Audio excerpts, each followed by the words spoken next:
Welcome to this explainer. Look, if you've ever found yourself sitting at a desk, your coffee getting completely cold, totally paralyzed by the thought of writing the introduction to a research paper, well, you're in exactly the right place.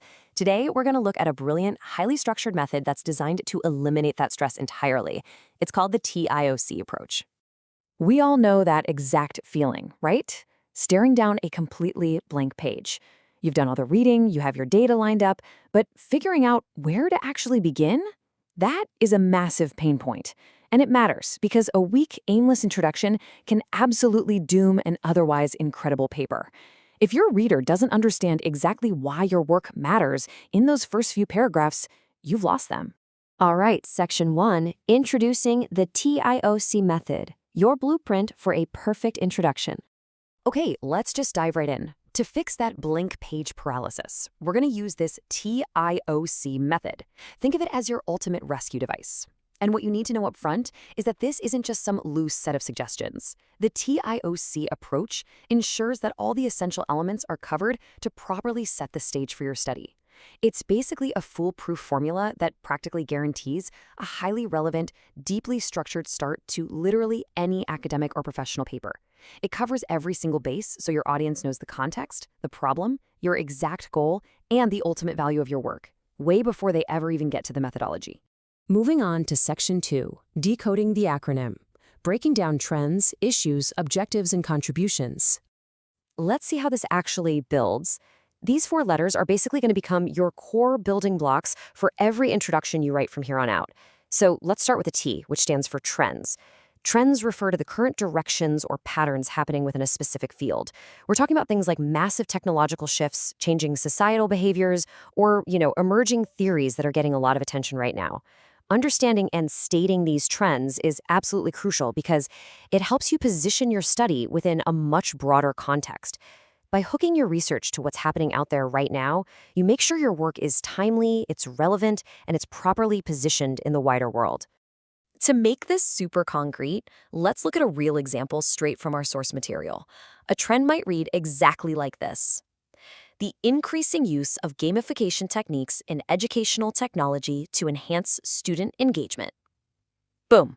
Right away, your reader gets the broad, current movement that your research is living inside.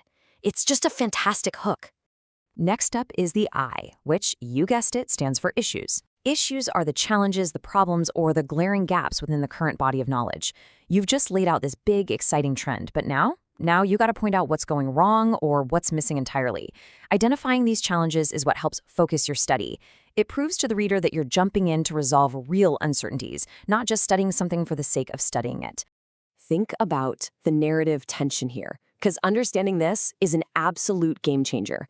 You've got trends, which is the broad context of ongoing developments that everyone is talking about, versus issues, the specific unresolved problem hiding inside that context that no one has managed to fix yet. It creates this totally natural story arc. You draw the reader in with a big picture, and then bam, you hook them with a glaring problem.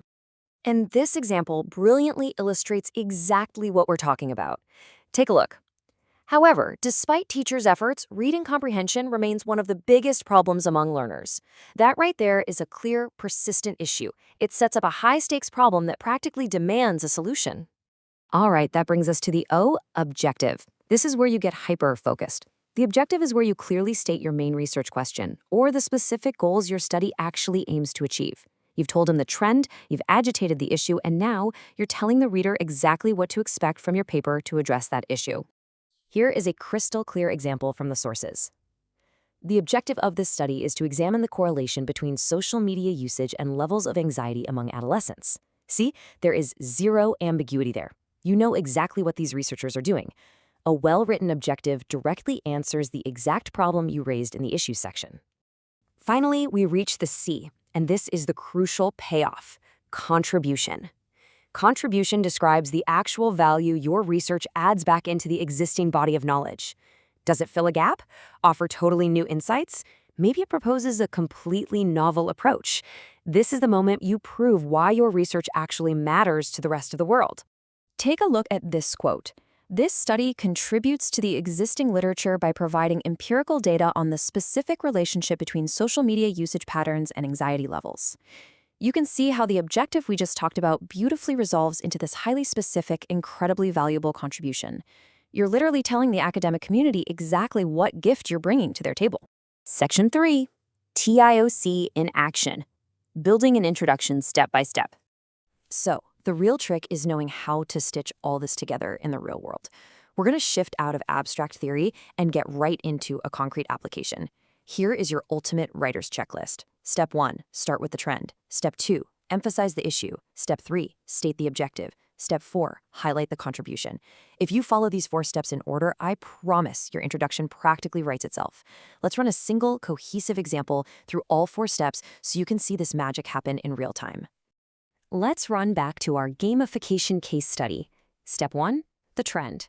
We establish the broad movement, the increasing use of gamification techniques in educational technology to enhance student engagement. Perfect. The stage is beautifully set. Now, what's super interesting here is how we immediately introduce the friction. Step 2, the issue. Despite the trend, not all platforms engage students successfully. Effectiveness varies across demographics.